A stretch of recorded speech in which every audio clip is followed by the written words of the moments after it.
Shooters Connection offers products for competition shooters by competition shooters. With over 80 years of combined competition shooting experience, Shooters Connection is staffed by master and grandmaster shooters who live the shooting sports every day.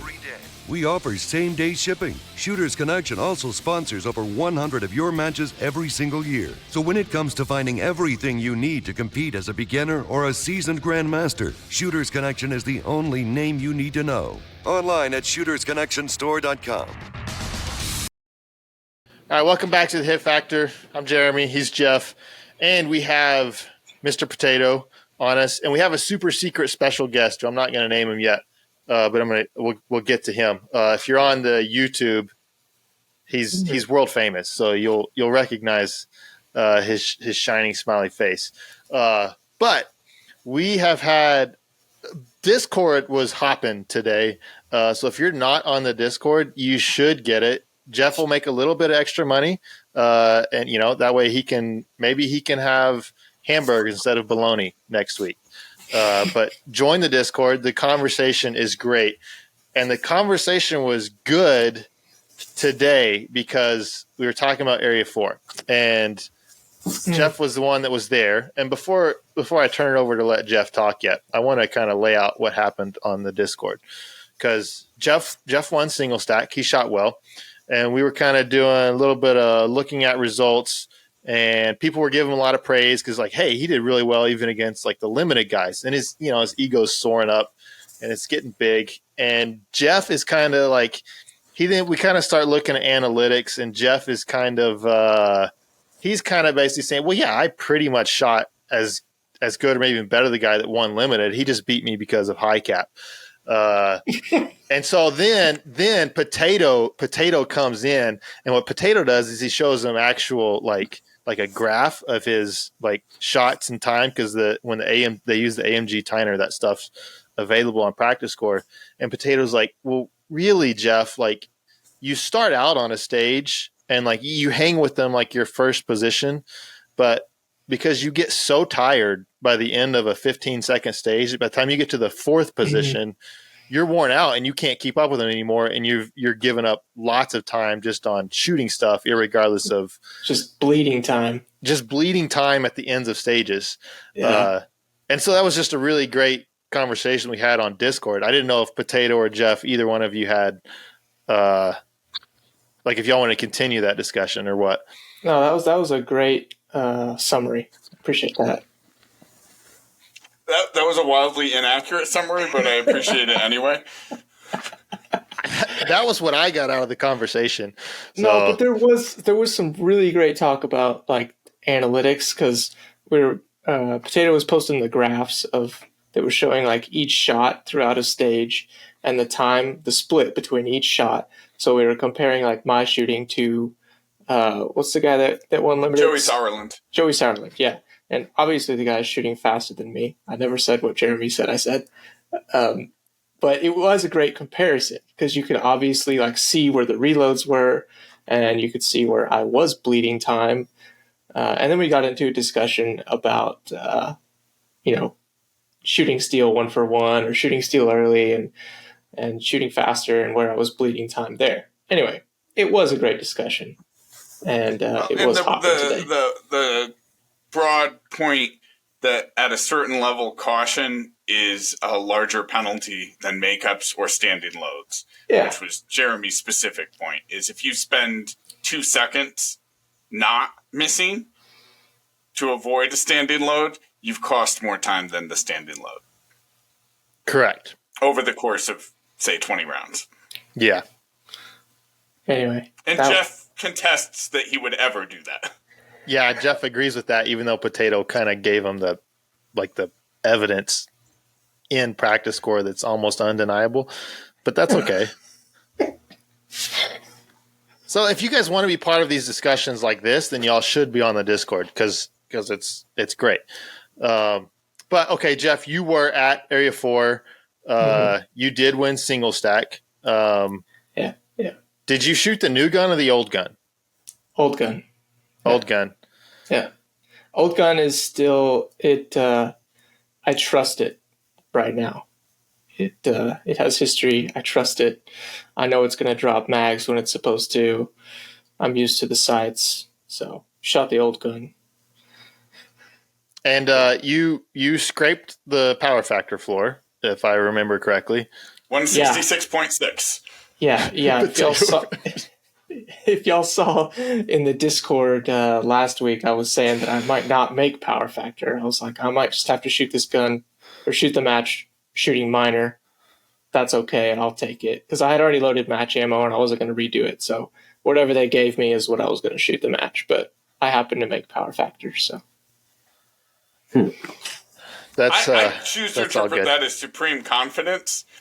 I'll just shoot minor and still win. Yeah. I mean, it's not so much that in that there wasn't really anybody there to challenge me. So it was, it wasn't going to bother me either way. I thought there was a good single stack GM registered in Area 4. What happened? Yeah. Got scared off, man. He's scared. We went and scared shot of Jeff. Limited optics. No, I talked to Timmy this weekend. Yeah, I saw him and asked him why he ran. Why he cut and ran. I don't know if I'm supposed to talk yet or not, but I want to unpack that part because you ran him out of the division. You're the only GM. And by what I'm quickly looking at right here, one of 2, 3, 4, total of 4 single stack shooters ran major power factor. Obviously you were close, but you were still scored major. Wow.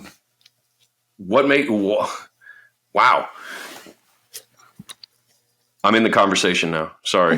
No, you can be in the conversation. We'll let people try to guess who you are. Yeah. They should recognize the voice. They should. They might. But they probably won't. They should. There was a guy at Southeastern Salvage on Saturday who recognized my voice, which that's unusual. That doesn't happen that often. That's pretty cool. Huh. It was cool. He was like, I know you. Where do I know you from? And I just looked at him.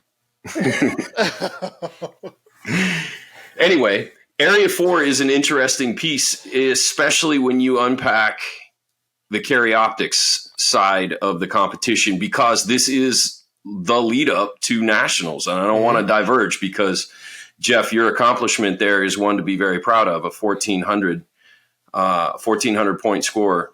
And the next closest competitor is at 1,200. You did a thing. So congratulations to that. I noticed that earlier when I was doing a little investigative. I am not in the Discord. I would like to be. If you have to pay, I've got American money that I can pay for. Jeff can get you a link, John. Oh, dadgummit. I said your name. Did you? I missed it. John's might be anonymous. There's a lot of them out there. There are a lot of Johns. In fact, that could be I'll go in as me. I'll be me in the Discord. I'm not worried about that.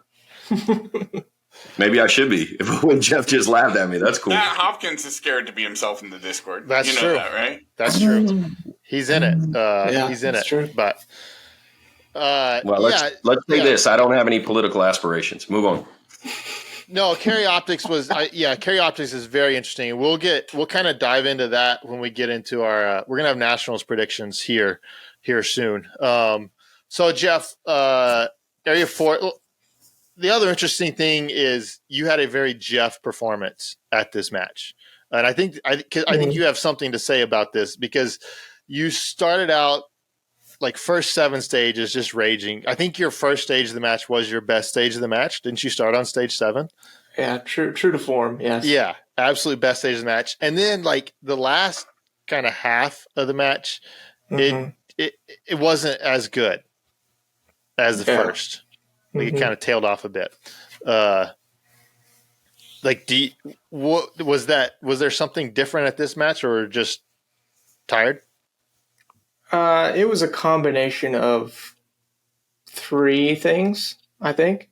Okay, so what felt like the last half of the match, the stages, I believe that's when some of the longer stages were. I haven't looked at the numbers, so Potato can correct me. Potato's on it. He'll fix it. He'll figure it out. Okay, they felt longer. All right.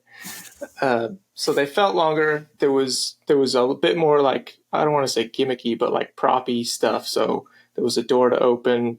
there was unloaded starts, there was seated starts. That type of stuff was towards the last half of the match.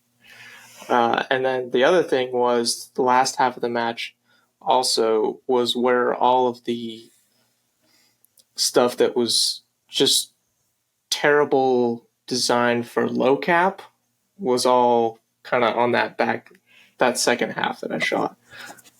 So a combination of those things and being tired. Yes, I was tired. It was 12 stages one day. It was over 90 degrees. It was pretty warm. So it had me pretty gassed by the end of it, but it was good, but it was the worst match for low cap that I have shot to date since I started shooting. Like, normally it does not bother me. Normally I go shoot a match and, throw a lead out here. People will start griping about standing reloads and stuff. It doesn't really bother me most of the time. This one, it was kind of over the top. I was loading to my 5th pouch. I was like, all the time. I was shooting like one target and then reloading and then 2 targets and then reloading, shooting to 9 rounds, shooting to 6 rounds and then shooting to 9 rounds, all in one position. It was just kind of crazy trying to manage it, shooting 8 rounds. And yeah, like I said, normally that does not bother me because I like to kind of roll with the punches and find the challenge in shooting low cap, but this one was tough. It was really tough to shoot low cap at this match. I mean, yeah, and the thing is, like, it's more painful shooting low cap than high cap, but that style of stage isn't fun as a high cap shooter either, because nobody wants to just, at least I personally, I don't. Maybe there's open shooters that it was all designed by somebody who typically shoots open. I don't want to go sit there and burn 12 to 15 rounds all from one spot. Because I mean, yeah. I saw one of the stages like had a door, I think, and that entire stage, like, you could simply have made it a box to box stage, and just said shoot 12 here, shoot 8 here, and shoot 10 here, and it would have been the exact same stage, the exact same shooting challenge, with just doing that. And like, that's not interesting. Doesn't matter what you're shooting. Even if you're shooting PCC, that's not all that interesting. So I still contend that stages that are interesting for low cap are more interesting for everyone, because it gives you, it's just more interesting for everyone. Almost always. And the big difference should be, in a high cap division, you can connect a few more positions, where you can keep the gun mounted a little bit more frequently. But from beep to unload, show clear, never dropping the gun off your eye line, except maybe to jam one reload, that's not fun. Yeah. It's certainly not fun multiple stages in a row. One of those, like a rare spice in a 12-stage match, is fine. Sure. Yeah, so that's something that I would love to see better. And unfortunately, I kind of knew that. That's partly why I wasn't at Area 4, even though it was a close major to me. But I kind of knew that going in. That's probably how it was going to be. So I didn't want to waste the time. I figured you weren't there because you were scared. Yeah, me too. Yeah. Of Timmy, but then he dropped out, so I thought you might come. Yeah, I thought Jeff needed this win. Well, if we're going to hammer on Tim, I think we need to hammer on Limited Optics as a whole for the event. 51 shooters, right? Yeah, I mean, there was a turnout, and notably, Potato, you already have your finger on this, I'm sure. Max Leograndis just puts on a clinic, like literally curb stomps everybody else, including Todd Jarrett. Yeah, that's pretty commanding, especially when you look at the fact that Max could have decided to shoot his PCC and curb stomped everybody there. What was the draw? What is the draw to Limited Optics? And the only GM in Limited Optics, Tim Herron, is over there instead of in single stack where he belongs, fighting the good fight. Well, and it's the title sponsor Staccato. So they had 3 sponsored squads for this match. I think 2 of which filled, maybe half Limited Optics shooters. 50 shooters in limited optics, 51 in iron sighted limited. And like you said, Max Leo Grandis absolutely wins. For every major, since they've launched limited optics, I just group it with carry optics. He came in 5th in carry optics. That's the other important piece. That's the other important. Every gun in carry optics is limited optics legal. So until people start beating the carry optics winner with a limited optics gun, it's not a real division to me. Not rain on anybody, but to rain on everybody. You think maybe he shot it, isn't like the Slide Ride Optic 2011 kind of the other gun in the it's the 3-gun, multi-gun, standard gun. Well, so Max, more than almost anybody at that level, is really familiar with shooting those well. Yeah, in the shooting sport that Max kind of started there, right? Isn't that kind of the main platform in that genre? It is. The PCSL league. Yeah. His 2-gun design is that, yes. Gotcha. Yeah, outstanding. Limited optics is it's frustrating because it's literally it's gonna pull. It's just gonna pull from. It's gonna pull from a ton of different divisions. But Potato's right. It's carry optics with a magwell. That's all it is. It's carry optics with a magwell. And that's really the only differentiation. And so I think you're going to see a lot of people that want to shoot limited optics because you buy a SIG 320. Why would I want to take my magwell off? I'll just leave that on there and I can shoot limited optics. Everything else is exactly the same. I can shoot my Shadow 2 or whatever. Why not shoot it with a magwell? That seems better. So I'll shoot limited optics. So yeah, that's a whole thing. That's the whole thing. I mean, I think 24 months, there functionally won't be carry optics. We'll still have carry optics national, so we can field an IPSC team, but it'll be a zombie division at most level 2s. Right. Interesting. Right. Interesting. It's only right now. It's only holding on because it's what is a real division right now, and it's what nationals are in. So people are signing up for that. That's my take. Jeff, what else on Area 4? They had really good tacos. No. So you had a couple stages that you're forgetting about. You had a couple stages. It was kind of like after lunch, kind of starting the second half of the day. And to be fair, I'm giving Jeff a bit of crap, which is not unnormal, but Jeff drove from Oklahoma that morning. So he actually did have a long day. Even like he didn't get a hotel in Dallas. Is what, like a 3 or 4 hour drive? Sure. Yeah. Let's go with 4 hours actually. Wait, what? How far was it? It's 2 hours. Oh, geez. Okay, never mind. I do that for a local. Right. Okay. Yeah. Never mind. Jeff doesn't have a reason to be tired. Except he had to drive himself, I'm sure. Well, I did have to be there like right after 7, so I did have to get up at 4 o'clock. Which is your normal. That's like your normal standard wake up time for every day. Yeah, but not for most people. So okay, but that's yours. So like you should be operating as normal. But after lunch, like you shot a couple stages and like you were shooting well in the morning, and then you shot a couple stages. You weren't throwing mics, but you threw like a lot more points down, like 10 Charlies, 9 Charlies. Yeah. It was just a lot sloppier. Talk to us about that.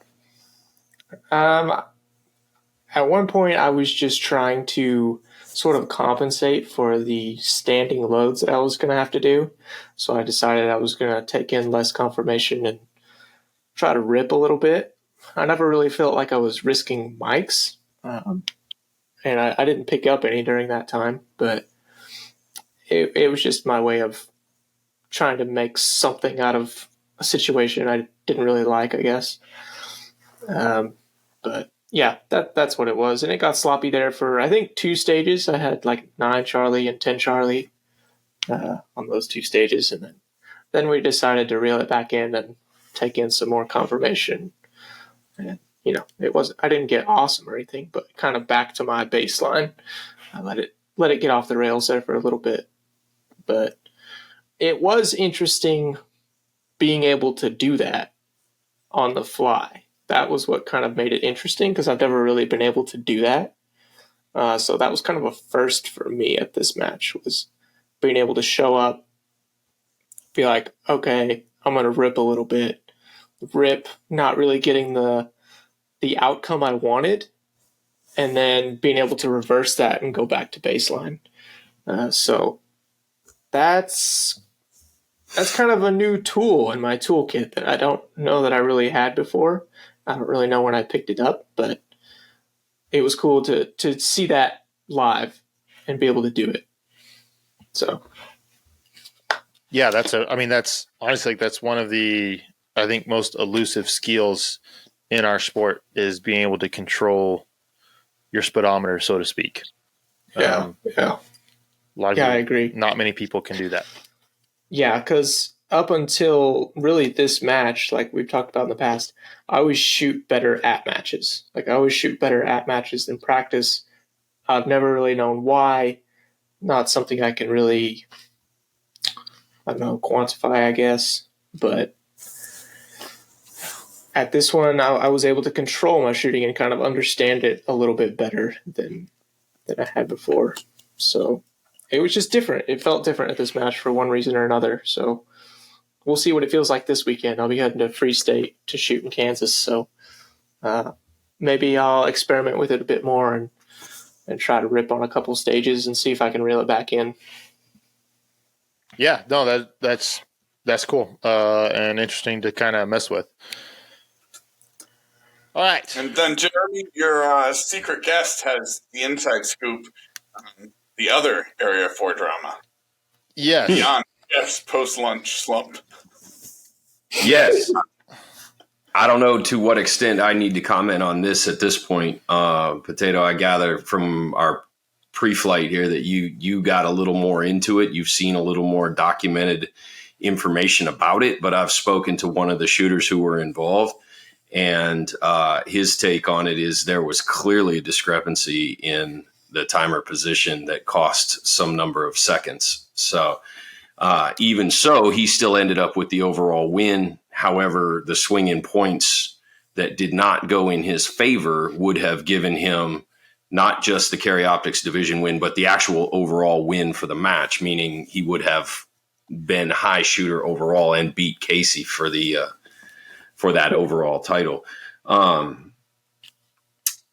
I haven't seen anything on it. I just know one guy's take on it, and I have a conversation scheduled with the other guy who's involved in it. So that's probably as far as I can carry that ball at this point. So we can go wasn't further there than also that. a cash payout at Area 4 for placement? Was there? Yeah. Oh, yeah, Yes. that makes it interesting. Yeah, I actually think the Carry Optics cash payout was like $1,400 or something like that. Wow. Was there one for overall? That's a good question. I don't know. I think it Outside was of just division, and I think it was division and podium slicing. Yeah. So it was who just, came second and third? Difference of a few $100s. no, I think Okay. it was division, and I think they did some class payouts as well. Well, it would. So okay. So what's being spoken, because it's out there. Like, this is not. Ben has shared it. I've seen it in several different places, social media. So Nil shot. I think it was Nil's even last stage. Was it last stage of the day? It was one of Nil's stages. Which stage? Which specific stage number? Stage 6. Okay, that's what I thought. I was looking at competitor, and that's what I thought. So Nil shot the stage, and his time is quite a lot faster than anybody else. And we got video of it, and the RO, the scoring RO, is standing way, way, way far behind him. And Orienting the timer to the ground. Right.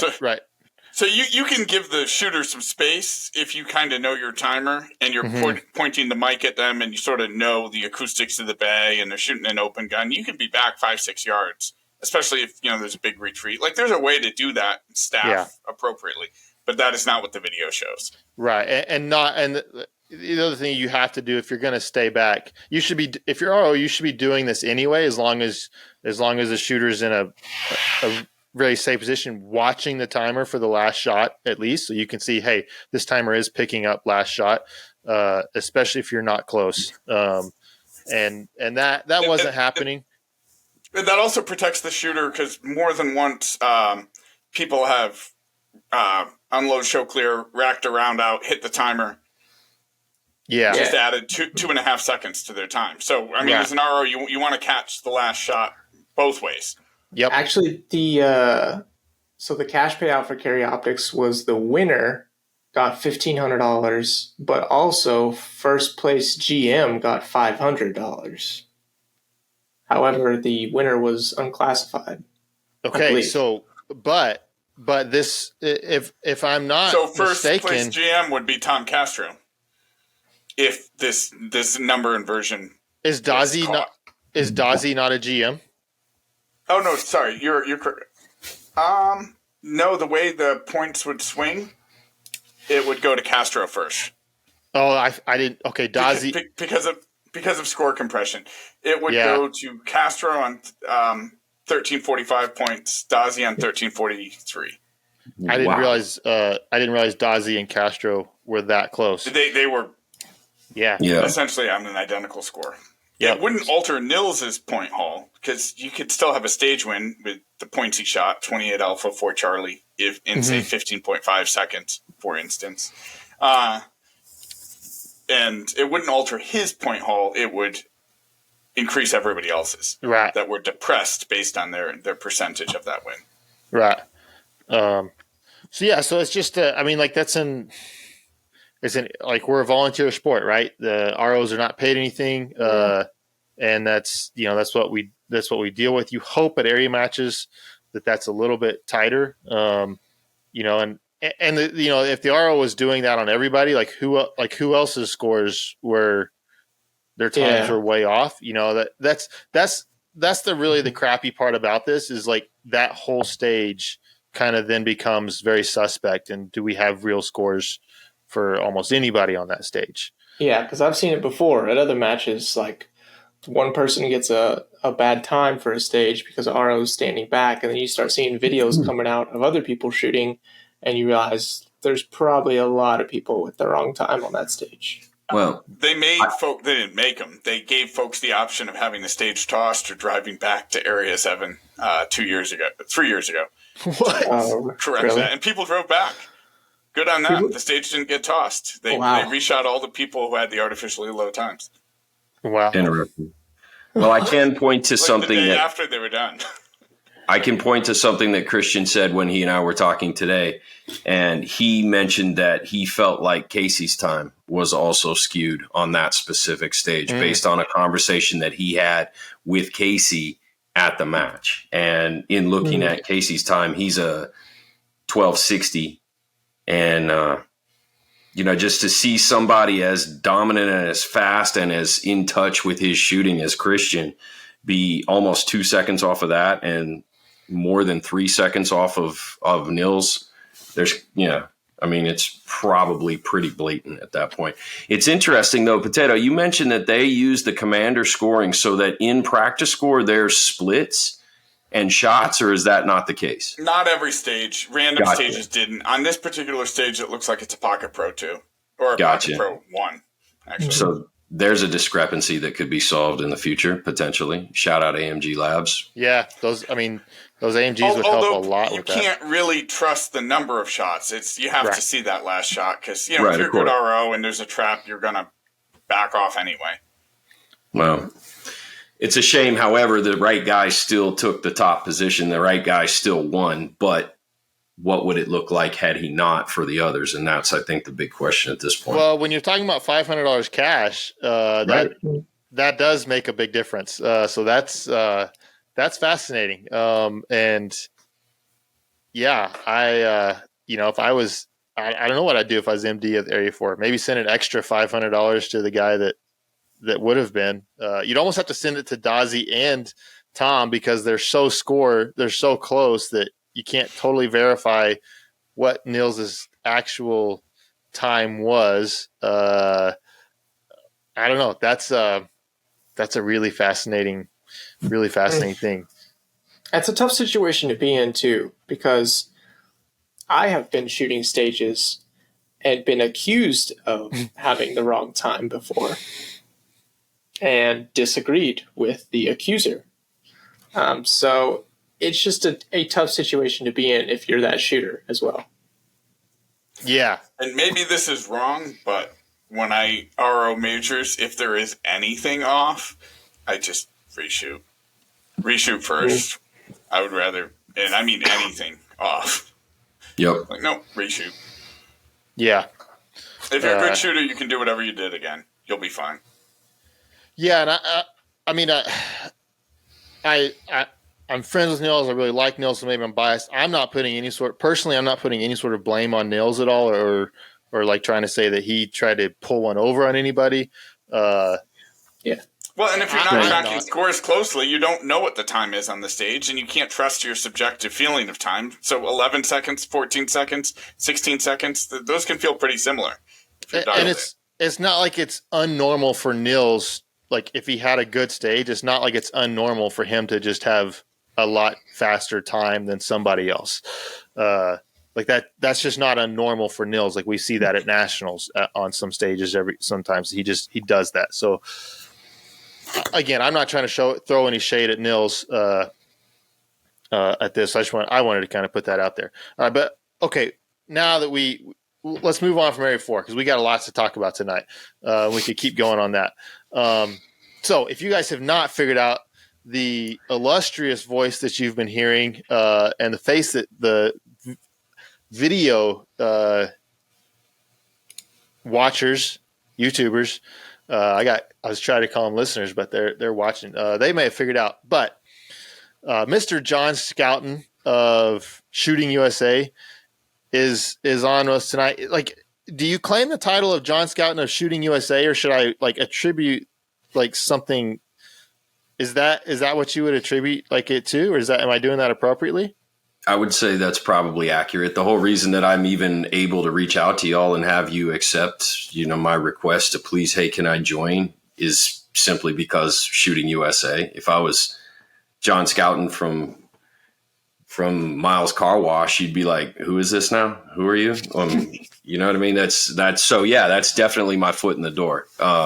Shooting USA is our television program we've been running since 2004. And prior to that, some maybe will remember Jim was the host of a show called American Shooter that dates back all the way to 1993. So we're in our 30th year of putting the shooting sports of all descriptions on television. Yeah, so I am familiar with the show going probably all the way back to 93. That's awesome. I knew who Rob Latham was. I knew who Todd Jarrett was. I knew who Jerry Michalik was because of shows like that growing up. I didn't actually know that. Like I loved the shooting that they were doing. I loved watching. Like that looks so cool. Like I want to do that. And I had no idea until I was older, quite a bit older. How long have I was like 27, 28 probably whenever I discovered this sport. Probably 27, and figured out, hey, that's actually available locally. But I remember so vividly as a kid watching your dad on that show and covering the sports. And I didn't understand the sport or anything, but yeah. So when you were like, hey, I want to come on, I was like, oh, this is awesome. And this is where, okay, so there actually has been, I wanted to bring this up because John asked if he could come on, and I'm like, absolutely, I want to have John on. I want to talk to him and stuff because he's like a celebrity to me. But then Jeff, like I reached out to Jeff, and this is where like I think there's some beef between Jeff and John that I'm not aware of, because Jeff was like, I don't know, do we want to have him on? And it's probably time for like a follicle check maybe. So I'm kind of wondering if Jeff's like hesitancy, like there's this beef, like John has he's got the hair, and he does have a decent head of hair. Yeah, he's got a good set of hair. Like his chops, like they're legendary. Good set of hair on him. like you got that, and so The chops have been through an evolution. They're not quite. I mean, they're trimmed up a little bit. There's been times when they've been a lot more pronounced, but that's a personal item. I kind of had to back that off a little bit. And when I look back on that now, some of that stuff's turning up on YouTube. I'm like, those were a little egregious, dude. Those were a little out of regs. Oh, that's great. But what's the beef, Jeff? Let's go, man. You mentioned this earlier. We didn't get into it because we wanted to do it on recording. So no, there's no beef. Oh, good. I don't know. I didn't know John, and I would say he is outside of the type of person that we normally have on the show. Okay, I would agree with that. As a listener to y'all's program, I've been a listener for a long time.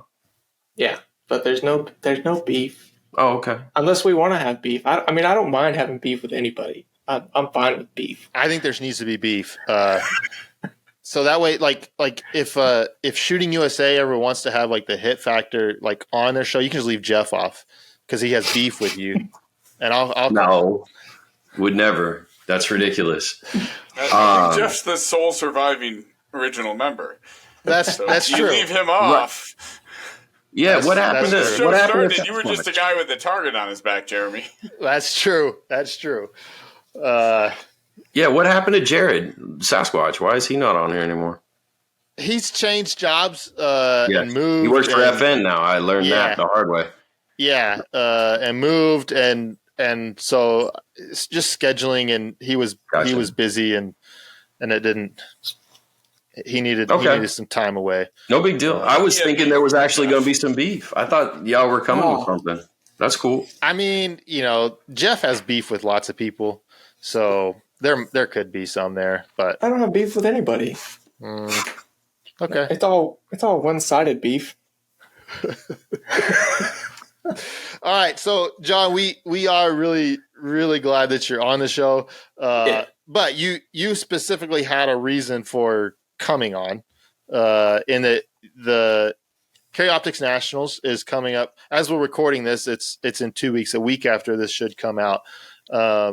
There's going to be a Bill Drill side match again. Carry Optics Nationals. Is that correct? 100%. So if you remember last year at Carry Optics Nationals, Hennig Wagren and Leif Kunkel, Hennig Group and GX Products, they ran a side match where folks bought in for a couple of chances at a fast bill drill, and they did payouts by classification, and then they did an overall payout for the fastest bill drill, which incidentally went to Isaac Lockwood. And we got a little video of that at last year's Nationals, and I included that in last year's show. And thankfully, Isaac bought back in a number of times, and somebody had the wherewithal to film him in landscape, not freaking story, his fast run. And because, that sparked it sparked an idea, and I started mulling that over and trying to figure out what could be done with that as a spin-off or as an added flavor piece, a something you could get some pop out of, something that you could explain quickly to persons who aren't USPSA or IPSC style practical shooters, and something that they could understand and be excited about if they saw it and heard it. And thankfully, as that started to continue to marinate, Isaac put me in front of Eric at Howitzer Clothing Company, and he let me talk about it for 5 minutes, and he started to see that also. And he's a rather private individual. I've had a number of conversations with him since then, because he is literally the driving force behind this. He's the guy who is like, yep, I want to help you do it. I want to make it happen, and I want to see it go all the way to the ideas that you're talking about. That's the guy at Howitzer Clothing Company? That's right. He's the guy behind Howitzer Clothing. And there's so many stories behind why that's a cool operation beyond just making T-shirts that, Isaac's got a T-shirt and JJ's got a T-shirt that they make and so on. It's way, way, way bigger than T-shirts, what that guy is doing and what that company is doing for law enforcement and military groups who need training but can't afford it. He's donated in the 2 years that he's been doing this. He's donated $2 million worth of training using his guys, his pro staff. And I'm not talking about he has his pro staff give the training. He pays the pro staff their rate to go and train these units. So a unit that couldn't possibly afford to have JJ or Max Michel come and train, this guy makes sure that those units get that training with those guys and so many other names that are in his pro staff. It's all over their website. That's awesome. That's the number one goal behind his company. But at the same time, he likes the idea of a spectacle and he likes the idea of what I'm pitching here. So the way this is going to work this time, for those who haven't heard me run this spiel by, the Bill Drill side match is going to run starting with the staff match. Leif and Hennig are going to get the thing rolling on Thursday. So even the staff has an opportunity to be involved and make runs at it. And then it's going to run all day Friday, and then it's going to run all day Saturday. So you show up if you choose to, and you drop $20 and you get 2 runs at a Bill Drill. And as long as they're in the A, the fastest time for your classification could get you a cash payback. And then there'll be an overall payout for the fastest across the board. Doesn't matter what division you're in. If you are the fastest, you will pick up however much coffee can money is left at that point. That will be the person who enters into the Bill Drill Challenge against Isaac Lockwood. He's the ringer, if you will. And there's a cash match for however much money the challenger comes in with. That's your money. This is not double or nothing. Colt has agreed to come on and match that money as an additional cash prize. And then there will be, at that point, there will be a coin flip. Call it in the air. Whoever wins that coin flip has the option to begin shooting or force their opponent to begin shooting their 6 attempts at the Bill Drill. You get a total of 6 now if you're in the Bill Drill Challenge. Once you have a clean one, you then have the right to decide, hey, I want to stand and force my opponent to begin shooting their 6 attempts. You don't have to stand. You can continue to shoot. If you feel like you're in the zone and you want to go faster and faster, by all means, man, burn it up. Regardless, I'm going to have cameras on everything. I'm going to have mics on everybody. And thankfully, thanks to the internet, I put out a video this morning talking about how I've got a camera set up and I'm mounting it to one of those Commander timers so that we have a dedicated camera on a timer. And I said, what I'd really like to have is a digital display that mirrors the Commander timer in real time. Well, I've talked to a number of people last week and they were like, yeah, it doesn't exist. And yeah, you can get it in practice score, but it's after they're done shooting. It doesn't do anything while the Commander timer is actually functioning. Well, it turns out AMG Labs, they're already doing that, but it's not available for sale yet. But a couple of guys have them. And Alex from AMG, he's like, hey, I heard you need this thing. I'll put it in the mail today. So shout out the industry, dude, because that changes everything. As far as having a group of people watching a Bill Drill go down, they will immediately be able to see not only the first, you'll be able to see the splits. The thing actually will show you the beep to first shot, and then it'll show you the splits, and it'll finally land on the time. And it's pretty quick based on what I've seen online so far. The next element that isn't sorted yet, because this is kind of the trial, if you will. This is the crawling speed, and hopefully next time is walking speed, and then we get into running speed. But the next element is real time, being able to see in real time the hits on the target. Is it a good run or is it trash? Do we have shots that are out? And I think the solution for that is going to be something that looks like an orange peel target. And that will give you an illuminated, like a neon orange highlight if it's good and it's in the A, and then it might give you like a blue or something like that if it's elsewhere on the target. Those targets are going to cost money, but if you look at it from this perspective, I only need 12. You know what I mean? Each guy's going to get 6 targets. I need 12 of them. It's not a big deal. And it won't be if this becomes what I expect it to be. The next overarching thing that I'm thankful to have a meeting on Thursday of this week to discuss with somebody who might be able to tell me if it's doable or not is the idea of taking this and doing a final inside somewhere in front of live audience with full like soundstage production. And that element is a bullet trap that is portable and can be moved into place. The idea is you don't need to do this in an indoor range because, an indoor range would be ideal. The problem is you can't do it in an indoor range because you can't get enough people in to see it to make it make sense. And the idea would be to put this somewhere in an auditorium, or the Cawthon Arena came to mind, which is here in Shelbyville, Tennessee, because I was there for a CMSA event. And yeah, CMSA, they shoot blanks. That's fine. But at the same time, I'm like, well, if you put a bullet trap against that wall, the rest of this area could be people in seats watching this happen. So that's a long shot. Like that's the 100-yard target at this point. We're shooting at the 10-yard target, theoretically, metaphorically. But I'm excited because Eric from Howitzer jumped behind this immediately and was like, yes, I will help make this happen. And then my person at Colt didn't bat an eye when I said, hey, will you match this money? I'll do a big check and put a Colt logo on it. And they said, absolutely, we love it. Thank you for thinking of us. So in a couple of weeks, we've managed to get this much traction about it. I'm excited because it's continuing to build. And, an opportunity to get on your platform. And thank you again. It's a tremendous honor to put this in front of real shooters, like guys who are really there, guys who really do this, as opposed to people who are like, oh, that's pretty cool, maybe I'll watch it, is a tremendous benefit. And again, I appreciate it. And it worked out perfectly because, this is going to hit air hopefully 1 week prior to the event kicking off.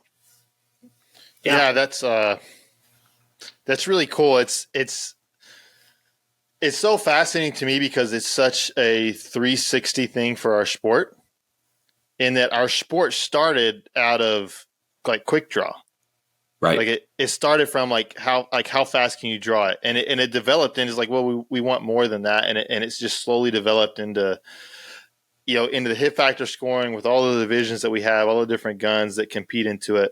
And I assume a big reason for the appeal of this for you, and especially for the viewers, is that, and you get 22 minutes for an episode? We occupy a full hour. However, for what I'm going to make out of this, with the lead up being the qualifier over a couple of days, I'm going to dedicate a camera to that. And the guy's going to stay around. So everybody who comes through, if you're an interesting person, if you're a kid, if you're fast, if you're slow, it doesn't matter. That's going to become a hodgepodge of how we get to the final. And then segment 2 will be the final. So this will boil down to right at about 10 minutes total of television, if you will. But you're right. And the fact that this comes from back in the 60s when the leather slap guys were just stand there and burn it up. My mind's eye vision is one of the first times I went to End of Trail back in the mid 90s. And Bob Munden was in his prime. This was like, 5 years after he'd been on That's Incredible, shooting the styrofoam cup off the back of his hand and fanning 2 or 3 shots that sounded like one. And he'd hit an 18x24 he would pull that thing and blink. He would fan it and it'd sound like one shot. But there would always be a guy on the loudspeaker at End of Trail calling people to come see the fastest gun alive. Come see the fastest gun alive. Gather around and see the world famous Bob Munden. You're not going to believe, you know what I mean? So that's the role that I play in this. Is I love this so much. And don't get me wrong, I love IPSC USPSA style practical shooting. I love field courses. I love watching guys break down a course of fire and decide where they can gain time, where they're going to take risk, where they might carry a magazine versus a reload and have a couple of extra shots, and how that could go wrong if they need a pickup somewhere. I love that, and I didn't always have that understanding of the sport when I first started bringing it to our audience. It has taken a lot of years of not only doing that primarily, but also beginning to participate in it at a very club level, if you will, to really get into the minutia of what it takes to execute a course of fire well within your capability. And then add to that the access that I have and the relationships, and in many cases, the friendships that I have with some of the best guys in the game and women And now you understand that I have a tremendous passion for this spectacle from a sporting standpoint. And many people have asked, most recently on the Hunters HD podcast with Brian, why is this not mainstream? Why don't we have a production truck out here? Why doesn't this look like an NFL production or a NASCAR production? And the answer has always been it's money. But if you get away from the idea that we can't do something because we don't have money, and you figure out what we can do if we judiciously and as good stewards apply the money that we do have, there's a lot that can be done here that goes well beyond just setting up a security camera that live streams. And I'm not taking anything away. That's a way to do it too.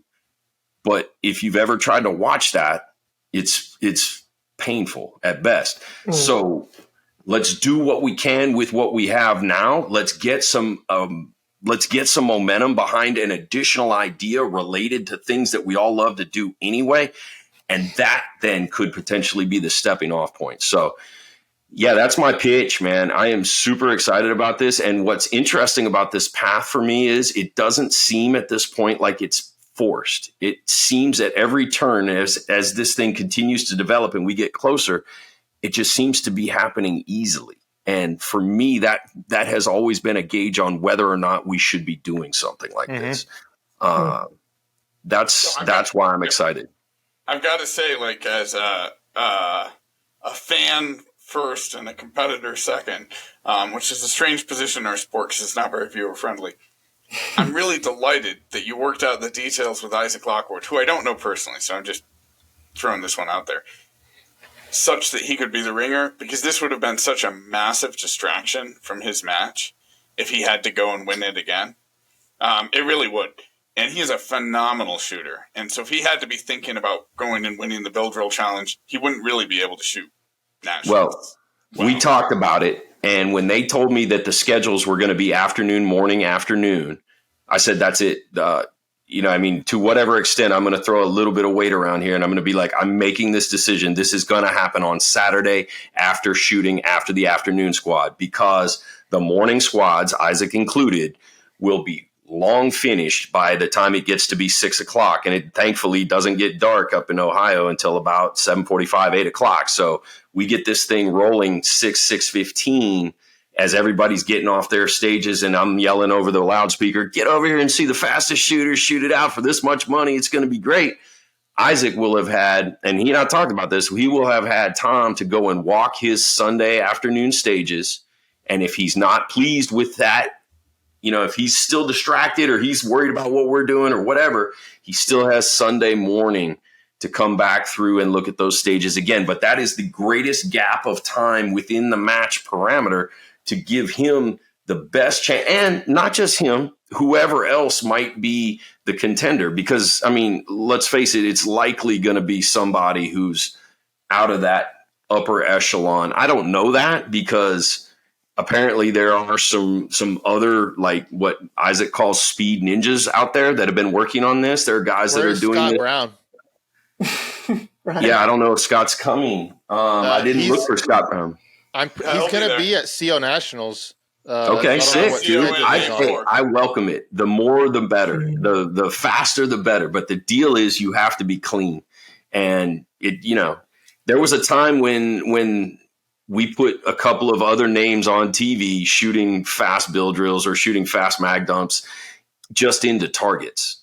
Guys shooting out of the holster from the hip and 3 targets and 2 on each, but just do it fast, but just do it anywhere.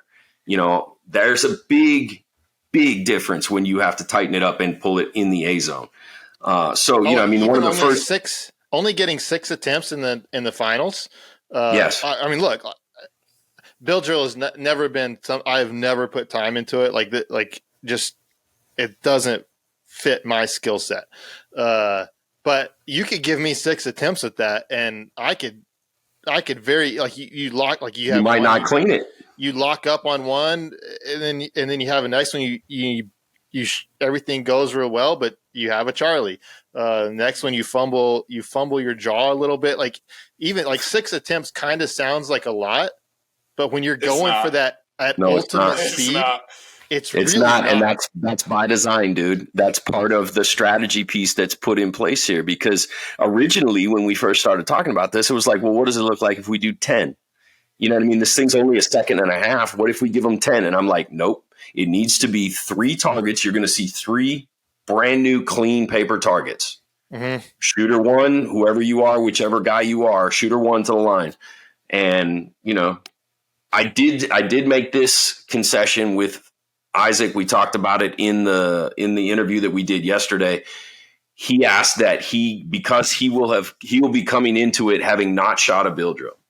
And I said, well, you got 2 options. You can go to the practice bay, or we can just say this: you get 2 not for score runs, and the opponent, the contender, you also get 2 not for score runs to knock the rust off.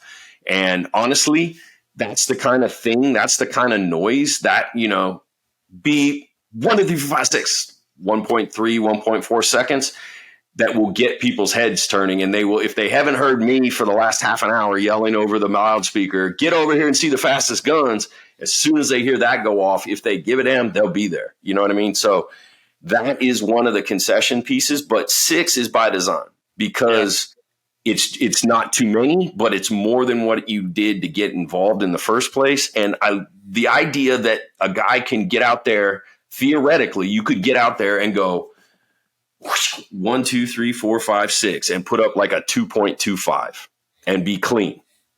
Holster your gun and sit down and be like, beat that. And now the pressure of all the people around and the cameras and the interview and who's cheering and what did he just do? Should I do a 2-1? Should I try to do a 1-9? Should I go 1-8? Like, now the mental piece starts happening. And that's the feedback, and that's the thing that's going to allow me to make something in the form of a show that's longer than the 1.5 seconds that these runs actually take. You know what I mean? This thing is going to be built on multiple angles and literally unpacking. What are you thinking? What's your plan? What was that about? What happened there? What went right? What went wrong? So I'm very excited. Right? Like for gymnasts, when people tune into that in the Olympics, it's the stories of the gymnasts. Right. And it's sort of, you want this person to win, right? And, I hope he still has this big old mustache. Everybody will see that mustache and they'll want Isaac to win. And then, they'll want Jack Brown to displace him. Or Scott Brown to displace him, right? Like, it could be Scott. Come and knock him out. Okay, I have a question. I think Scott Brown probably can on-demand hit in the 120s. He's going to have to. I don't know that. But if he's going to be the man, he's going to have to do it. I'm excited. I have a question, because you've said this, whoever goes first, they get the coin flip, they can decide if they go first or not, and say they, on their second run, they have a 1-5, and they decide to let the other person shoot. Does that person still get their other 4 runs? Yes, absolutely. Okay. You bank your run. Back. It's like, 100%. Hey, I just shot a 127, beat that. And so then you wait, and they get it on their 5th run. So they just have 1 run left. And that's true. And they hit a 124. And you're like, okay, well, I've still got 4 runs. And so then you hit a 119. All right. Well, now they have 1 left. And it's all right there. I can only hope it goes that well, Potato. I really, I believe it. Dream, like I've dreamt it. I've dreamt it, and I've seen it. You want a baller run on like the second for the whoever goes first. So they're like, you know what, I'm gonna hold, and then you want the other guy to have to take 4, or girl, whoever it is, to take 4 or 5 runs to get there. And I want 150 people standing around looking at that LED, going, "What?" And then it gets silent. When it's the next guy's turn, it is quiet, silent, and all you can hear is shooter ready, stand by, beep, and then people go crazy. I'm telling you, the closest thing to it lately that I've been involved in is the speed final at the Rocky Mountain Air Gun Challenge.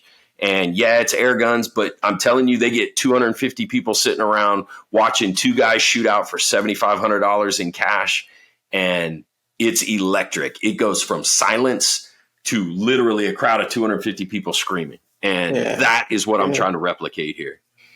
Yeah. And there's there's 2 things about this, which I think are great. One, the wider audience that aren't familiar with USPSA, you can explain them and they can understand what's happening right away. hit factor. You admitted yourself, like, it took me years in me getting involved in actually shooting. I was filming this stuff and I still didn't really understand it that much. You cannot coach the audience to understand what's happening in an hour long, which is not that much actual hour time. But the other fascinating thing is the payout for this will probably be bigger than the payout for the person who wins the whole match. Oh, absolutely. Well, if I had it my way, it would be 5 figures. And if I had it my way, and honestly, another idea, and this is completely half baked, so I'm hesitant to share it. But if I can walk into a nationals where I'm going to be covering it for Shooting USA, and we walk the courses of fire, and we look around, and I look at what does it look like from a camera angle? What are the points looking like here? If there's some opportunity, number one, for it to look really good on camera, and number two, for there to be a swing potentially, or there's places where guys can take risks and potentially make moves. What does it look like if I come into a nationals and I've got another sponsor's check in my back pocket, and without saying anything to anybody, we just go, okay, seal it up in an envelope. The secret sponsor stage is stage 15, whatever. And stage 15's on, that envelope, the secret sponsor stage doesn't get opened until awards. And they tear that envelope open at awards, and it says the secret sponsor stage was stage 15. And whoever won stage 15, doesn't matter who won the match, who won stage 15, come on up, here's your check. I would love that, but I want the competitors to know it. Right. I so know. This is Here's what I want. This is here's the Dragons Cup version of stage wins. So you're having a not phenomenal match. You're in Odessa, Texas, which is pretty bleak. Right. And things have gone poorly. Well, guess what? If you win a stage, you get cash. Right. So your match is over, but you might be able to knock a stage win out. 100%. And what that does is that skews the scores for everybody who's in it to win it in a really good way, because they can't coast, because those match points are no longer theirs, or you sort of compress the scores from everybody underneath that high hit factor on that stage. And so if there are stages where Johnny A class and Sally M class can swing for the fences, hook up, and get a stage win, and that will alter the course of the entire match, that's good. Well, here's what becomes fun about the idea for everybody about not letting them know which stage it is ahead of time.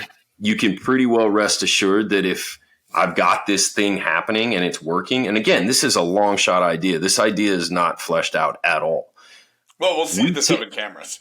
Maybe. Exactly. We will have cameras on the stage, and typically we can film up to maybe, if it's a 20 stage course of fire and it's a 3-day match, you'll likely see us on 7 or 8 of those stages, just from a scheduling standpoint and what makes sense for what we have to do to make it work. So all of a sudden, it makes a lot more sense to press if Shooting USA is covering this particular stage. Does that mean some people end in disaster? Does that mean some people move in the match? Not for me to determine, other than, hey, there might be some money behind it. There might not. It might be 2 or 3 stages. It depends on how much interest I can get. And honestly, there are 2 elements that need to be mentioned here, because I can't take credit for the idea of putting stage money in place and enticing people to become stage hawks, if you will. That goes to Tom Fuller and the AG Cup. There are other matches that have had that, and they've been forthright about it. But Tom, when he developed the format for the AG Cup, he put significant money in the form of stage wins to entice guys who are no longer in the running for the overall to take chances to win stage money. The other thing goes back to a conversation that was had many, many years ago at Paso Park with another individual who will go nameless in this conversation, about how his particular program had leftover money in the budget. So they hired a special effects crew to do a mass casualty episode.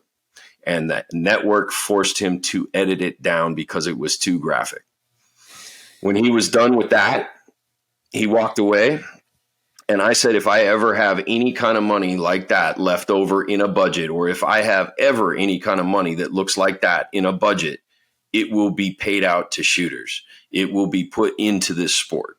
So that's why I am excited about this opportunity. In a short amount of time, we've been able to leverage this to this point. This is the crawling stage. Once this becomes the walking stage, and we do it again at the next nationals, and we do it again, presumably, at the Open Nationals, we may have a lot more backing because this one went so well. The other interesting piece, and I don't want to put any voodoo on anybody, but Isaac's comfortable racing guys who have open guns in race holsters. He's not worried about it. He's ready to rock and roll.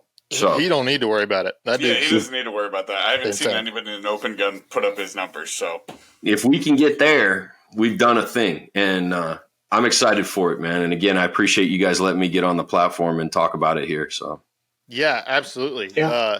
Man, I would love to talk more with John about the production part of nationals and just that side of it. But we got to move on to predictions. But the last topic transitions perfectly to predictions of nationals winner, because what I love about that is, as we're about to get to, there's only a handful of people who can win a nationals. There's not very many people who are actually in the running to do that. But when you start looking at stage wins, that number of names in there, like that list gets a lot deeper as far as who can actually win a stage. And so to have Potato has, I want the stage that's going to have that. I want that to be like a 50-yard standards of the weekend shooting at 50 yards is what I want. Like me too, man. Absolutely. I'll take that Not even kidding. You give me the bill drill and we'll do it. Weekend only bill drill at 50 yards. Yeah. Yeah. Let's do that. Here's the other thing to make for terrible television, but I might win something. Maybe it won't, but here's the other thing to consider. Let's just play this out a little bit. The bill drill challenge is just the beginning. Let's think of other known fast out of the holster pistol drills that translate well. Yeah. Or the 4x4 or, I mean, even the L Prep. I don't want to do. Yeah. So there's lots of different angles that can be played here as we move this thing on into the future. So yeah, I don't want to get us back into that conversation because we've topped the hour mark and I know it's time for predictions. I will punt into this conversation by saying this is easily one of the most stacked rosters of GM level talent over the course of multiple squads. There are at least 5 dudes who you can make a legitimate argument for, and then another 10 dudes who might get hot and connect. Yeah. So predictions are coming up. Before we get those, big shout out to our sponsor, as you guys heard at the start of the show, but Shooters Connection is sponsoring us. They've got all your gear, everything you possibly need. Their shipping is super quick, same day shipping. And they are shooters who they sponsor untold matches every year. They give back to the sport constantly, and use the link in our description to go get what you need from Shooters Connection and support the people who support this sport. And Jeff, do you have Patreon shout outs? We have one shout out from Jay Headland Shooting, and he said shout out to John's sweet sideburns. Sick, dude. What was dude's name again? John. The other guy's John? Right on, John, dude. Thank you, man. Thank you. Respect the sideburns. I will always speak to somebody in public if they're wearing sideburns that are ear level or lower. You can just lead with that. Just be like, hey, respect the sideburns, dude. Right on. Oh, that's awesome. That's awesome. Okay, so what we want to do is we are going to have our predictions. This Carry Optics Nationals. Yeah, as John said, like crazy deep field. It's what makes having single division nationals cool.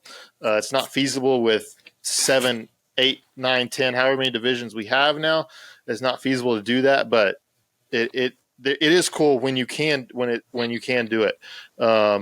So we're actually going to lean on Potato a little bit because rather than just us give names, we're going to kind of pick like 10, and we're going to at least like say, okay, here's kind of what their season's been like, and then we're going to pick we'll all pick from there. Do y'all want to do 5? Y'all want to go 5 deep?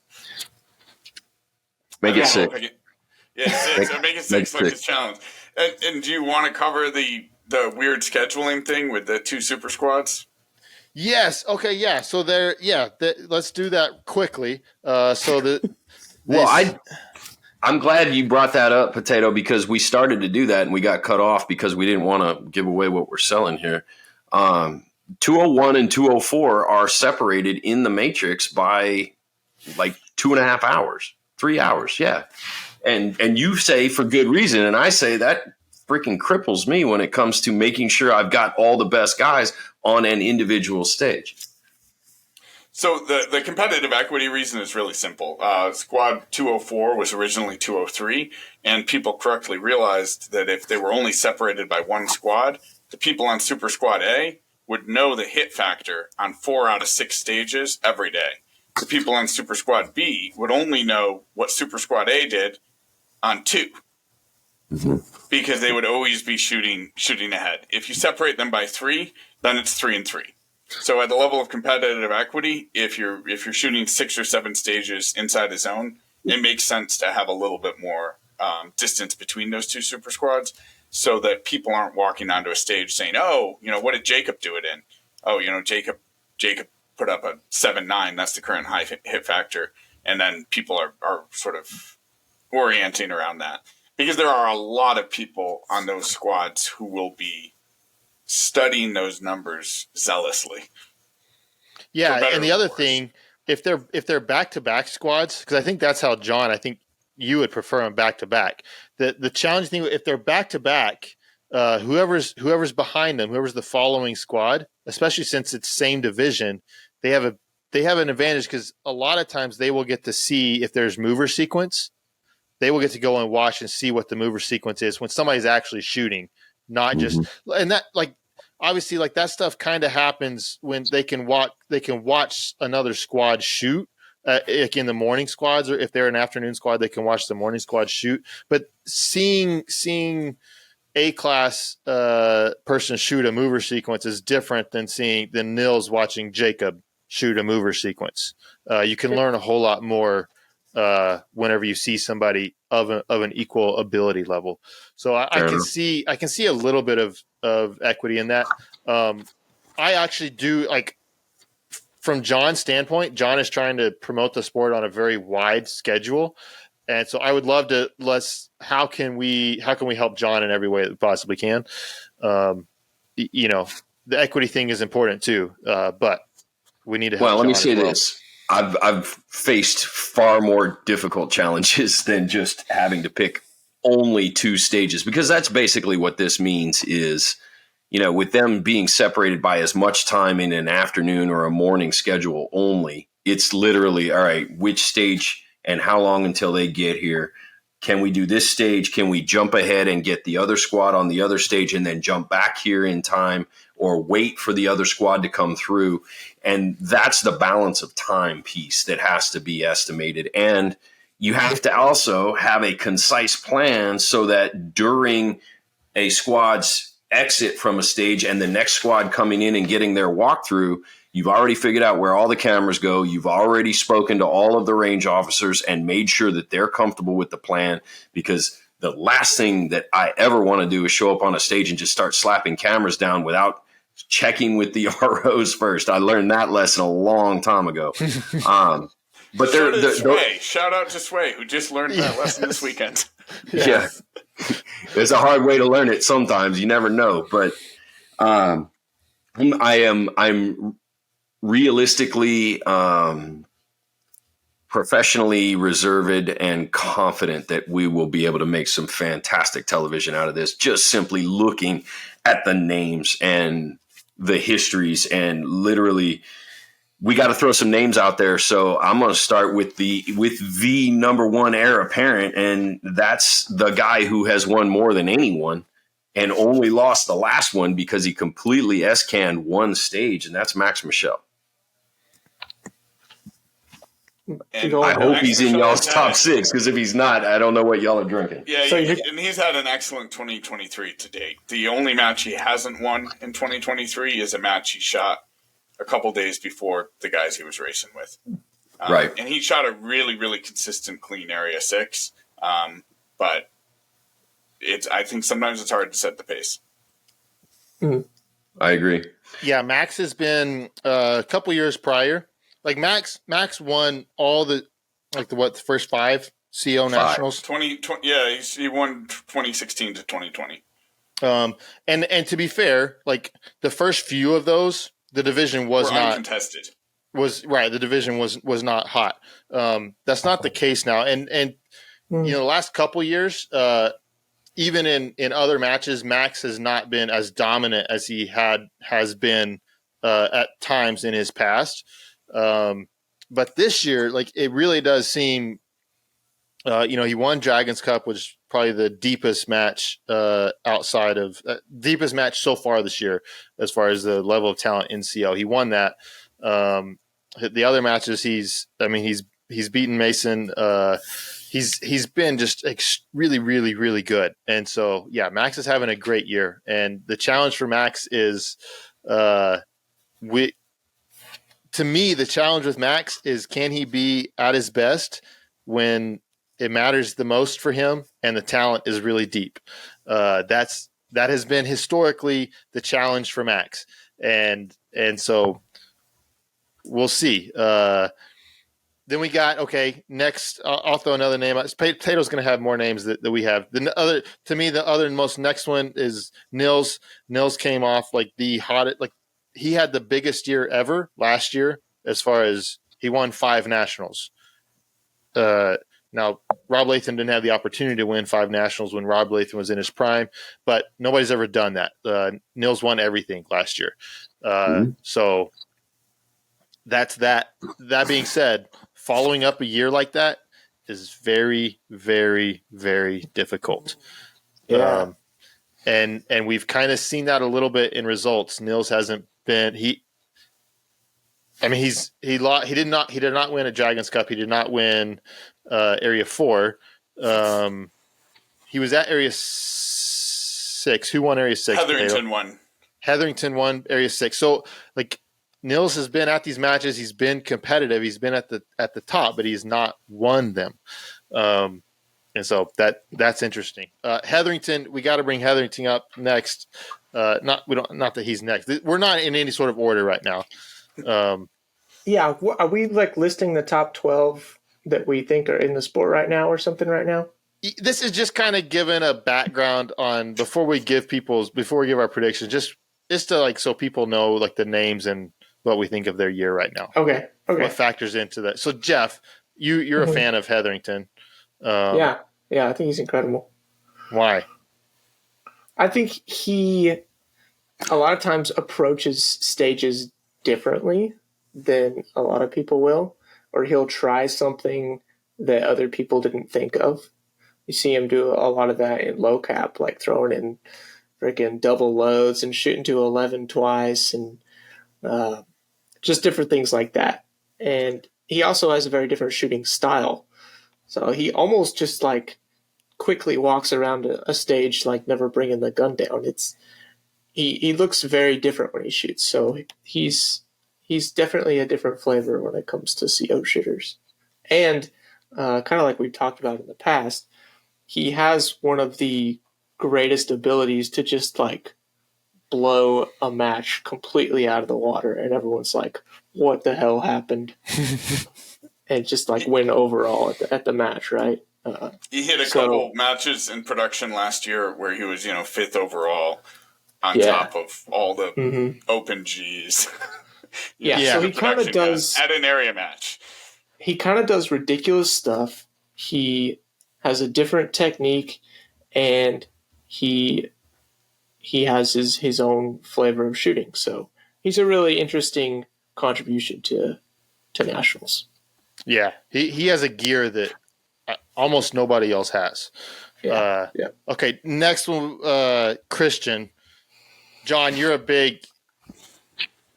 think you're maybe big on Christian. What do you think about Christian this year? I will say this, knowing that he went into Area 4 and beat Nils and beat Nils while giving up a 37-ish point swing, 37 plus point swing that shouldn't have gone against him, arguably, debatably, still was able to pull that win off by almost 20 points. That tells me that very capable professional athletic individual who is, mind you, world champion in the open division, that doesn't necessarily apply. He speaks very concisely about the fact that he is out for titles. He wants to win titles. This doesn't help him win another open national, but this potentially is a trophy case title, and that's what he's here for. And he's ready to back it up, obviously, as he showed when he threw down in Texas.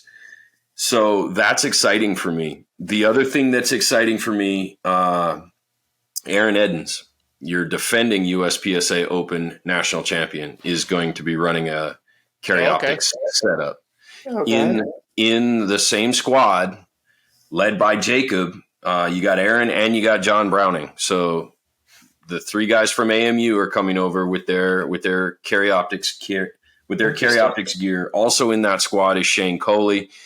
I love Shane like a brother. I've known him for years, but unless something like completely unexpected happens, I just don't see it. Also, Shane took a pretty bad spill at Area 4 and had stitches in his quad. In his quad, I didn't know that. But also in that squad is Christian. So you've got an interesting smattering of talent in that 204 squad. And Hyder. So you have a bunch of open super squad friends. You got it. Interesting. Yeah, that gets me excited to watch John Browning with a dot.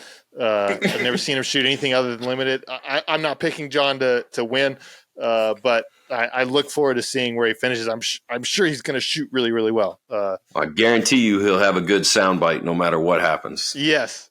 Yeah, for sure. And we didn't mention on Super Squad A, JJ. Yeah. Obviously won it 2 years ago. And never is far from being. It will always be in a position to win. Right. Nationals is a different game than these other matches. Like, winning Area 4, winning Area 6, winning Dragons Cup, like all that stuff's great. But Nationals is it's a different animal. It's just a different game. And JJ always seems to bring stuff to Nationals. Sometimes he brings other stuff with him. But, JJ this year, he's not been JJ of past at these other matches so far this year, at least what I've seen in results. It's not like he's been terrible. He just hasn't been quite the JJ past. But again, Nationals is a different animal. Is Sal shooting this year? Surely. I did not see Sal. I don't think Sal Luna is shooting Karyoptics Nationals. Because, last year was a bit of a surprise that Sal showed up, but he was, third at CO Nationals last year? Am I remembering correctly? You're incorrect.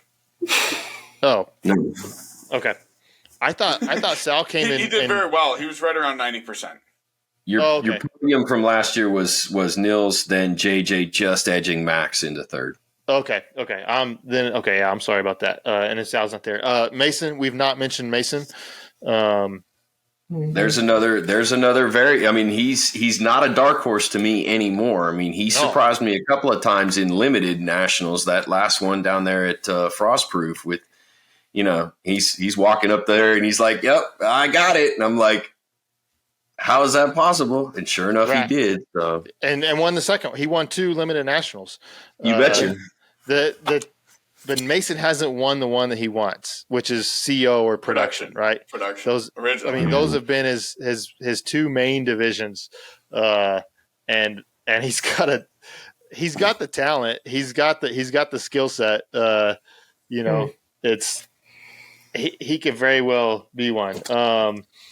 So then you've got some dark horses who knows when it'll be their time, but one of these names will be winning one of these matches soon, and that's people like Jared Clanton and Jay Beal and Brantley Merriam. who have the hard skills to beat any of the people we've just mentioned. They have the same skill ceiling. They do not have winning nationals experience. But at some point, one of them will break through, and then it'll be a floodgate because there's a lot of talent. We just saw the showdown between Jay and Mason the other day, so we know Jay's shooting pretty good this year. Yeah, and that was like had less some than a highs point. and some lows, but when Jared Clinton shows up, he's pretty fierce. Yes, I agree. And then Mary. Thoughts on Dazzy Zhang? I mean, like I would have counted him out, but he just had a very, very strong weekend, and the guy's a phenomenal shooter. I mean, so it's not someone I think is going to win, and I'm sorry if you hear this, Dazzy, but not everybody can. I'll say not this: everybody can. At most, one will. He's off schedule. He's off squad and he's off schedule. So that was how it went for him last year. And 2 years, well, he intentionally got off the squad last year. Right. 2 years ago, his great year, he was off schedule. Yep. Off squad. Yeah, you have John Vliger as well. Vlieger. Sorry. I made him say it on camera, so I would say it right. I get it wrong literally every time, and Jessica Jonassen is going to make fun of me probably for getting it wrong again. Scott Brown, who knows what Scott Brown's going to do? If his gun's going to run, like he could be crazy, but he should stop borrowing Jared's. I think that's step one. That could be. I see it now. Okay, he's in 205. Who's he shooting with? Okay. I assume Jack. We've got Tom Castro again, just finished right there with Dazzy, basically tied with Dazzy at Area 4. Tom is very capable of shooting very, very well. Okay, so are we ready for our top 5? That's a lot to choose from. This would be interesting. I'm telling you, it's so stacked, dude. Yeah, Tom Castro. We didn't mention Isaac Lockwood. There's. Isaac's off schedule. He's on the same morning, but he's in a different zone. He's in 07. He's shooting a different zone. So that's going to be challenging for him. But he's shooting with Castro and with another up-and-comer, Tyler, I want to say Meisenheimer. I have no idea how he actually pronounces it, but it's spelled Meisenheimer. Who is also a phenomenal shooter. Meisenheimer. The bagels. All right, so Johnny do we want to Johnny's another name. Do we want to go everybody give their 1-1-1 and then everybody 2-2-2, or do you want to you give me your top 5 and then go from there? Since we got 4 of us, let's go top 5, but we'll do it in order from 5th to 1st. Okay. So everybody gives their 5th, or are you going to give me 5 through 1 first? 5 through 1. Each person will give 5 all of theirs. That because we got 4. We've been going for a while, just to be more concise. Who wants to go first? Who has their list? I got Mason 5th. Okay. All right. Who do you got in 4th? John? Who, me? Yeah. Oh, all right. I thought everybody was going to give their 5th. All right, 5th to 4th. You want my 5th all the way to 1st? Like you want my picks? Yeah. Okay. All right. So I'm going Mason, and then I'm going Aaron Edens. Now I need my top 3, and I got to go. Shoot, man, that leaves me with no space for somebody who's going to be mad at me. That's why I wanted 6. I asked for 6. No, so I want somebody to be mad at you. One of these people is going to be upset with me, but that's how it's got to go, man. So it's going to be Nils and then Max. I think Christian can win this thing, man. I think Christian can win it. I mean, that's notable. And that leaves Jacob Hetherington out, dude. He's going to be mad at me. And Jacob's not that in leaves there? JJ out. He's going to be mad at me. And JJ's not in there? I still am not 100% confident in the equipment. I think the equipment has. Oh. I think the equipment has messed him up in the past, and I think it will do it again. That's fair. So to underscore here, there are 10 people who actually could win. Oh, I know. And I got buttonholed. Which is almost never the case. There's usually 3 people and like 2 who are in contention. Or maybe it's a deep field and there's 5 people. But there are 10 people who, if you tell me in 2 weeks, oh, so-and-so just won, I'd be like, yeah, that makes sense. Yeah. That's kind of the beauty. That's what's so awesome about this one. To me, the pick that stands out from John is Eden's there at 4. Yes, he won Open Nationals. I haven't seen him with a Carioptics gun. Maybe he has shot it. I just haven't seen the results. That's my dark horse. That's my card. I texted back and forth with Joel a little bit. Hey man, how's the team looking? What's going on there? And he said if Edens messes around and gets hot, it's a problem for people. And that dude he's powerful. He is in a physical position at this point. And I'm not saying that Jacob isn't, but I think Aaron has a different mindset and has a different physicality that you're not seeing from the other 3 or the other 2 that are coming from the Army team. You got inside insights right there. Yeah, there's a video with Tilly is interviewing him. This is maybe 4 years ago. And he basically says, well, what do you want to do? And Aaron says, I want to win everything. That's right. And I'm like, all right, this guy's going places. And I think at the time he was like, I don't know, maybe A or M class in Open. Nice. All right, who's next? Potato. No, I don't believe in my picks, so I don't stand by any of these. No, you have to stand by it. I'm gonna put them out there just to be. I'm gonna put them out there just to be controversial. All right, and I'm actually gonna go in reverse order because I just can't count down. Can I do that, or do I have to go 5-1? I don't know. Jeremy kind of laid the rules out. I want 5-1. Okay. You have it printed off on your sheet, don't you? Have it? No, I do not. I don't print anything. So this is a mental challenge for you. It's a good challenge. It is a mental challenge, and I can't visualize the pressure. All right, I'm gonna say that Mason is in 5th, and I'm going to put Nils in 4th. I'm gonna put Jay Beal in 3rd. I'm gonna put Hetherington 2nd, and I'm gonna say Seiler wins it. Hetherington 2nd. And I'm saying Seiler wins it. Yeah. So who did you have in 3rd? And you notice I didn't say Max Michel. Jay Beal. Yeah, I had. Right. You notice I didn't say Max Michel. In my alternate ranking, Max Michel wins it because I love that storyline. But I think something goes wrong. I think his SIG blows up and spits an extractor out, or his ammo subminer, or something. But in the alternate version of this, Max Michel wins it. I really think it's between Christian and Max, but I wanted to make a list without him. So it's either Max wins or he's totally out. He's not even in the top 5. Yes, absolutely. Ow. That's what I'm saying. I'm saying he's coming in 6th or he's coming in 1st. But I think he's got he's Max Michel. He can go that hard if he needs to. So something goes wrong and he comes in 6th or he wins. Look, I love my top 5. I would love if Jay Beal came in 3rd. I would like that. Like I would just like cold water therapy. Like I'm all for it.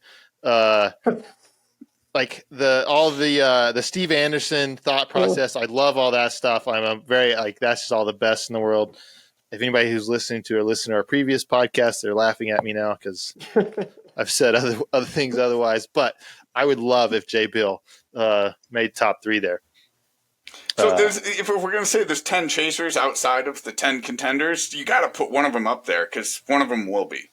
Right. That's just how it works. There's a very good chance, yes, top 5 is not going to be the expected top 5. Like, did anyone see Dazzy there 2 years ago? Did anyone see Bradley there 3 years ago? Like, let's be honest. Did anyone see Jason Bradley coming in 2nd to Max Michel in 2020? Jason Bradley didn't. He wasn't even sure he was going to shoot the match. His shoulder hurt. Right. For sure. All right, Jeff. 5-1. I was trying to pick my 4 and 5. All right, I'm gonna put this tough. All right, I'm gonna put Aaron Edens 5th. Is that simply because the insider information you just got from John Scouten? It's because he's a You should national give him some champion. stock tips, John. It's because He'll he's go a online. national champion with a dot. Like, Okay. yeah. So this is the only position I don't have filled yet. This 4th. Hold on, just a second. Give it to your boy Jared. Come on, put him in there. Oh, he does like Clanton.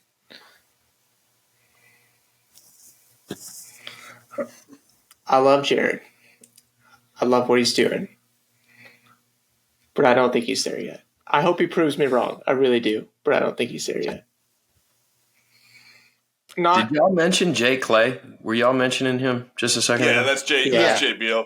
And then we didn't mention Brantley Merriam either. Jay Beal is the guy who turned me on to that AMG display. Yeah, he's been showing that on. He's awesome. Shout out that dude. Yeah. Okay, I got it. All right, so I got Aaron in 5th. I got Max in 4th. Oof. I got Nils in 3rd. I got Christian in 2nd.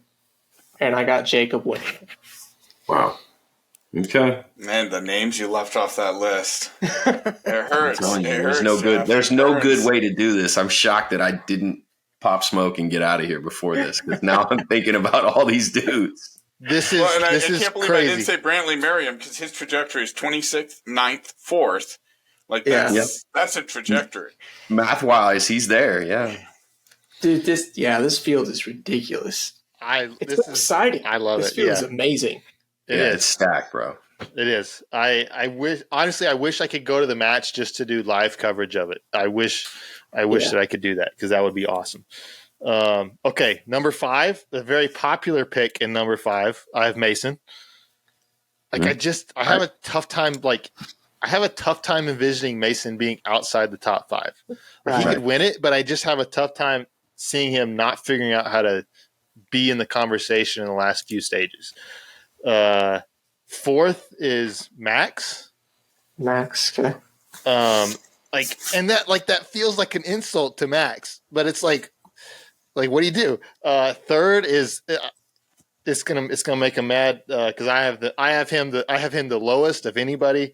I have Christian in 3rd. That's the lowest that anybody's got him. He listens to y'all's podcast. Just wanted you to know that. I know. You're just staying true to your form, Jeremy. Just shitting on Christian. I don't feel like that's my form. Look, I don't feel I need to justify it further, but I've got him in 3rd. I've got Nils in 2nd. Look, it's nationals. Like Nils just he brings it to nationals, and when you've won as many as he has, nobody in the field has as many as he has. Nobody and there's I can't discount that. As hungry as the other guys are, it's different to be hungry for it, and it's different to have been there and done that time and time and time and time again. So I've got Nils there, and then I got Jacob winning it. Probably because I want to see Jacob win this match. He DQ'd out of area 6, area 5. He DQ'd out of, but he won barrel area 6, pickup. Correct? Yeah, it was a barrel pickup. Just twirled the gun. Pretty easy to do, honestly, especially on a barrel, because those guns. If it was just a plastic, if it was a plastic barrel with no carpet, the MD should have fixed that. You got to be safe with your gun, but and I don't know the situation, but Jacob's a monster. For everything that Jeff said, I don't care what anybody else does. Nobody can stop Jacob from winning this match unless he screws up. Like that. I do believe that with Jacob. Ooh. How about nobody picking JJ for the top 5? That was what yes, that's crazy. This is hard to do. It's a difficult thing to do. It really is. I got him tomorrow at 2:00 to talk about nationals. So thankfully that interview will be over before this hits the air. Oh no, I'm gonna screenshot. I wrote everybody's names. I'm gonna screenshot it and put it on the the Instagram, and I'll make sure I tag JJ. Tag everybody. Yeah, for sure. Well, don't tag the people whose names we didn't mention. We probably should have. No, tag. I'll answer for it. I'll stand by it. I want, prove me wrong. Because again, the rest of the top 10, there's going to be a bunch of names too that aren't on these two squads. It's going to be Tom Castro's and Isaac Lockwoods and whatnot. Dazi's. Yep. We're going to look the top 20. The top 20, like the percentage of finish of the dude that finishes in 20th place is going to be absurd. Like I could very easily see it be like 94%, and you're in 20th place for sure. Which normally 94% is like top 5, at worst. Like traditionally top 16. Like if you're 16th place in a normally fielded nationals, you're around 85%.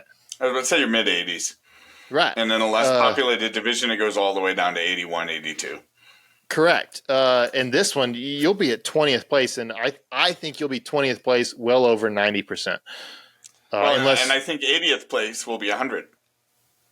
You'll be back in 100th on 80%. Oh, maybe, possibly. It's just a crazy deep field. It's no insult to somebody that is a threat to win this, and if they weren't in our top 5, because there are a lot of threats to win this that we didn't list. Did you already look at the percentages and placings from last year? Were you just talking about that? I was not looking at those. No, I was just going off my head. So top 16 were all inside 90%. Yeah, that's insane. I think 19th place was 90%. And so you had to go to 20th to get to 89. Dude, and top 86 people were in the top 80%. Yeah, that's insane. Somebody's going to shoot 80%, and they're going to come in 111, and they're going to be like, "I'm terrible at this." And you're like, for most of the history of USPSA, you would have been just outside the top 16. Right. Absolutely. That's nuts. So, yeah. Brilliant. Well, that's awesome. John, thank you very much for coming on. I really enjoyed the conversation. Yes. I want to have you on more after. I'd love to get an after action report of the Bill Drill Challenge and Nationals. I still want to talk more about just the production side and Shooting USA side of stuff. Let's do it. So I've been a fan for a long time. I'm going to feed people 20s the whole match. Yeah. You bring a handful of extra 20s. You send Scott my way, Jeremy. Dude, can we sponsor shooters and Yes, can we bankroll people and then get a cut of their winnings? Yes. That's between y'all. Whatever y'all want to do. Hey, y'all need to also go check out Shooting USA's video where John interviews Isaac Lockwood, and they talk about last year and kind of how he approached it last year and the money he put down and the conversation with his wife and all that. So it's a good video. So go watch that. He's a cool dude, and I'm super excited to see this happen. It's would you be able to put that link in the show description? Yeah, for sure. Yeah. That would be awesome. Sweet, dude. Give me them YouTube views. I appreciate that, Jeff. That's cool. We'll do that. Yeah. Also, Potato coming on, offering incredible insights. I believe those were near autistic levels of insights, as it has been eloquently stated in the past. Most people aren't going to get to this point, so that's okay. I feel all right saying it. But thank you for coming on. It was awesome. For everybody who listened, thank you for listening, and we'll see you next time. Sick. Thanks, fellas. Yeah. Bye.